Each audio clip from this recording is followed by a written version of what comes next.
Shy.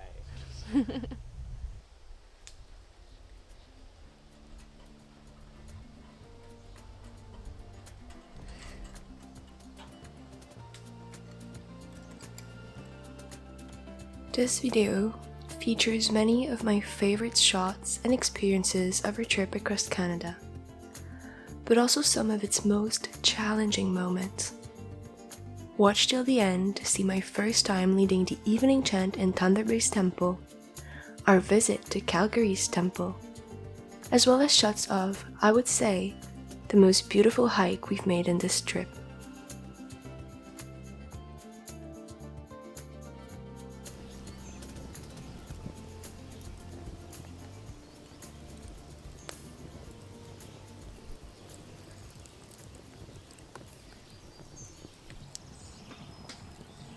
After losing one of the members of our crew, Krishna once again provided us with shelter and gave us time to recover from the heavy mood that had taken over the group. A charming devotee whose name is Nadia welcomed us on this beautiful campsite where we stayed for a few days. It was wonderful to see how wherever the devotees are, we can find home.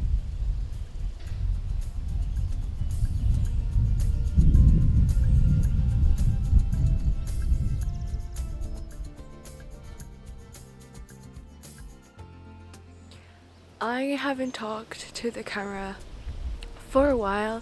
We've had very busy days, very chaotic days, also very exciting days.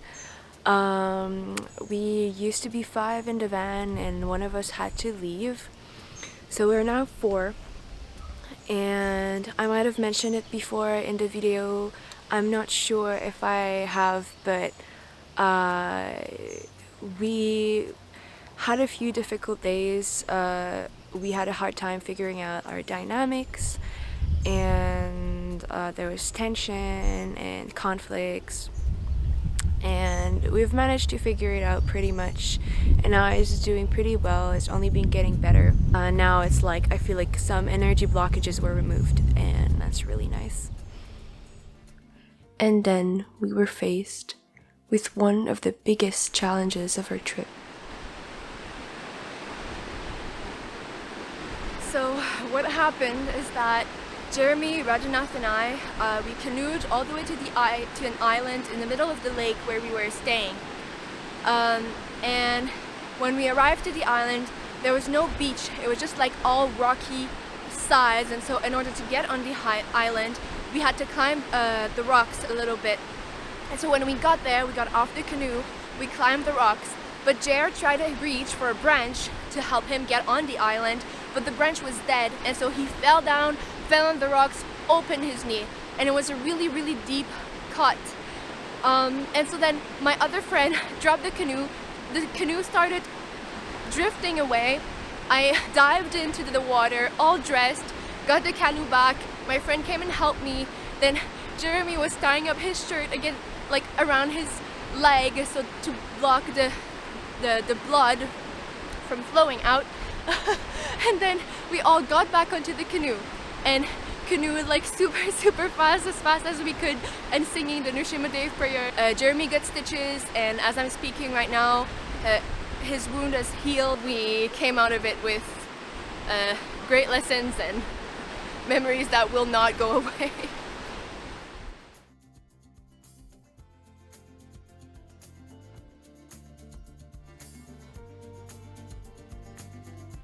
Sometimes Krishna protects us in unexpected ways. It is said that whatever karma a devotee goes through is actually a much softer version of what it would have been if he wasn't under Krishna's shelter. Jeremy has a blood condition, which could make a small wound a fatal one.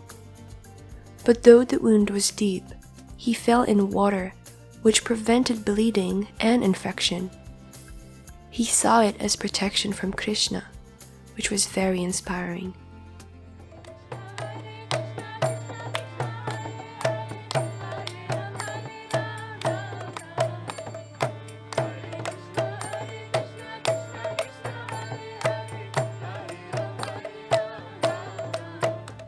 Our most successful Harinam was in Golden. We started singing with no one in sight, thinking, it's okay, we can sing for the trees and the river. A few minutes later, many people started showing up, buying books and giving generous donations. I didn't film that part, but it truly felt like magic.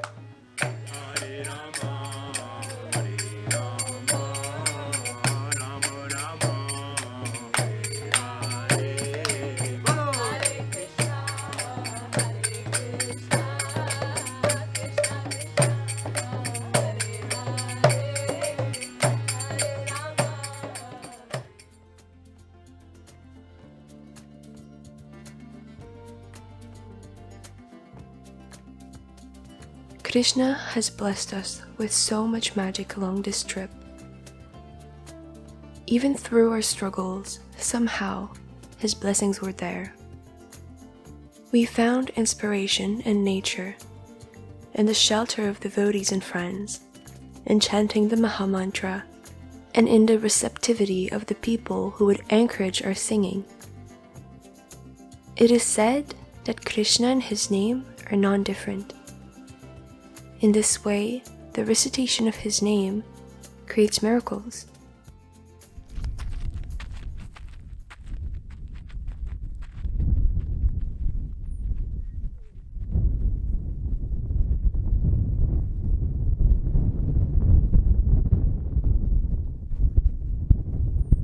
We are currently in the middle of nowhere.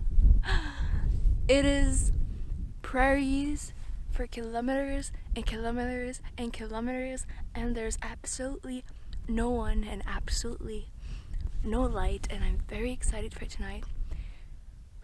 I set up my tent and didn't put the cover. Hopefully it's not gonna rain because I want to sleep with the stars, and yeah, I hope that's gonna happen.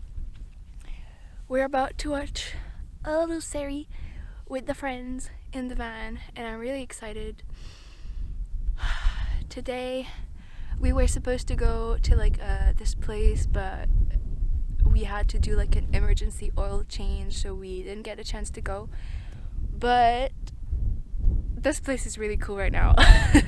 It's really just a parking spot you'll see in the shots, but like it's crazy.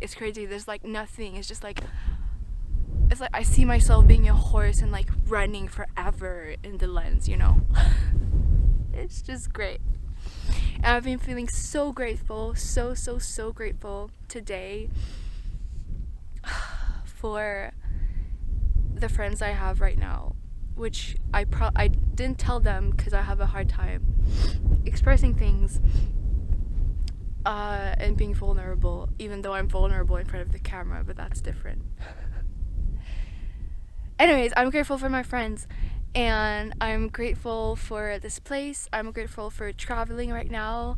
I'm grateful for the temples we go to and how we see Krishna and how generous he is and how he provides for us like so many things. We got hosted so many times by wonderful people. We got comfort along the way, which I would never have imagined we would have had, like people cooking, giving us like food, giving us bed, giving us showers. Like that's amazing. And sleeping under the stars, it's amazing too. Meeting people, participating in festivals. Anyways, there's just so much blessings right now in this trip, and though there's been so many challenges in the beginning, now it's going very well, and I'm so happy.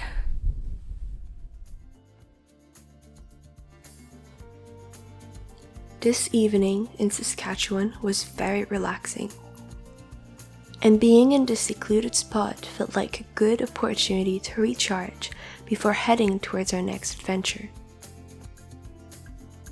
Well, I'm in my tent, and I didn't put the cover so that I can see the stars. I'm gonna film, but I'm pretty much sure that you're not gonna be seeing anything. But it's very exciting, and I got like 4 blankets just in case, and a sweater, and Mia, lended me her sweatpants, so I'm sure it'll be okay. It's gonna be like 11 degrees tonight, so yeah. But I'm super excited. I tend to not sleep very well. Like I wake up a few times in the night. I'm a light sleeper, but that's really good for tonight because I'm really excited to wake up and just see the stars in the sky. It's gonna be so nice. Yeah, so you really can't see anything, but I swear there are stars out there. I woke up early in the morning and watched the sunrise, cows mooing in the distance. I went for a walk and chanted japa. Morning is said to be in the mode of goodness, which is the most favorable for spiritual practices. It definitely felt more inspiring than chanting in the van.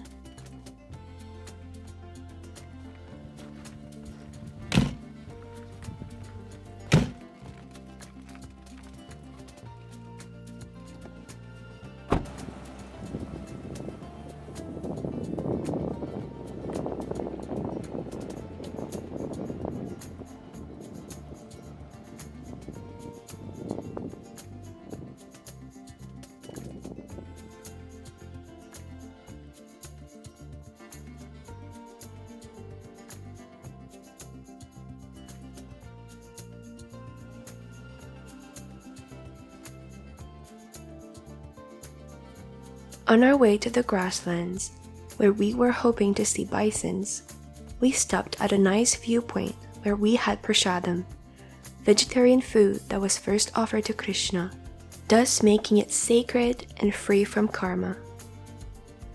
It is said that Krishna is not different from his prasadam, and so as we eat the remnants of his offerings, our mind, body, and soul are being purified.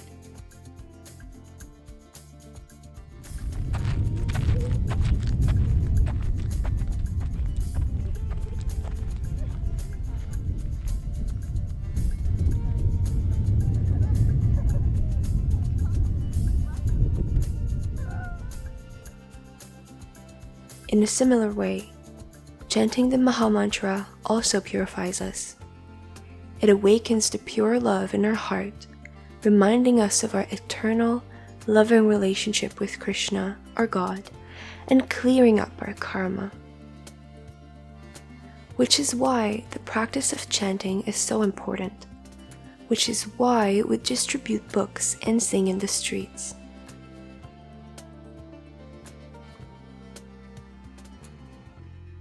This chanting is everyone's way out of suffering and everyone's door to pure love and a feeling of being whole again.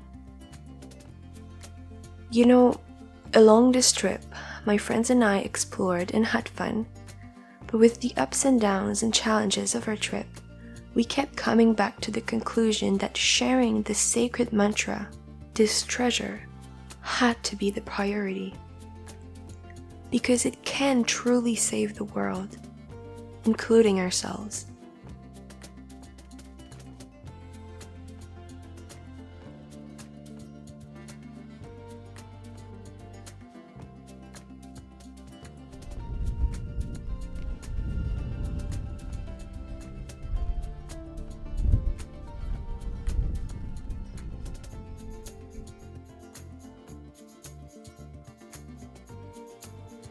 Giving more importance to our spiritual progress doesn't have to be very hard. Chanting the Mahamantra every day is a great start. We can also use whatever we are doing as a way to remember Krishna, our connection with the Supreme Source. Traveling and hiking like this personally gives me inspiration to create, to paint, to write, and I can do this for Krishna. How can you use what you're doing right now to serve the Supreme Being and thus grow in your spirituality?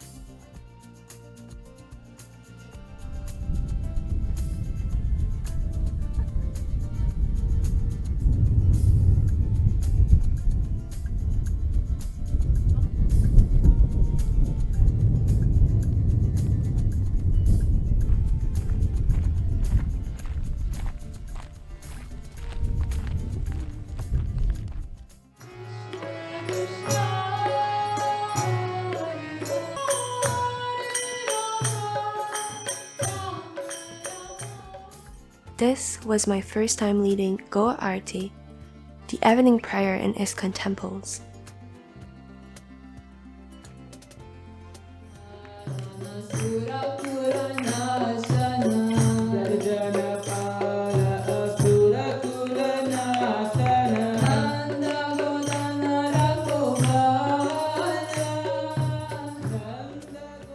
Leading for the first time made me feel seen by Krishna, and I felt grateful for the opportunity he mercifully gave me.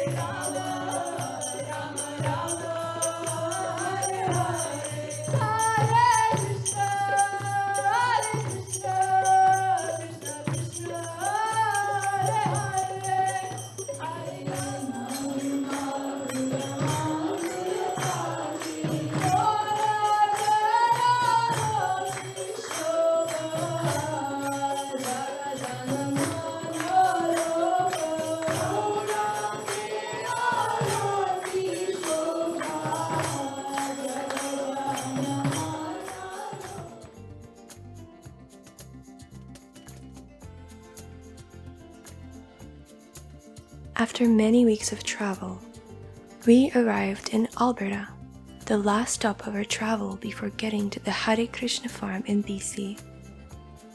This here is Calgary's ISKCON temple, where we stayed for 2 or 3 days.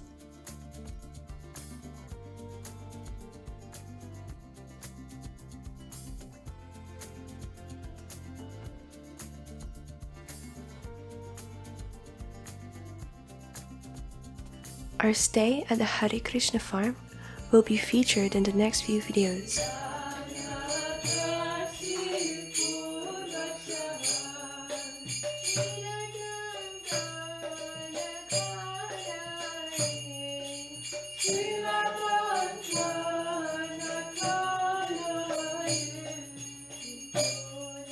Thank you. I love you.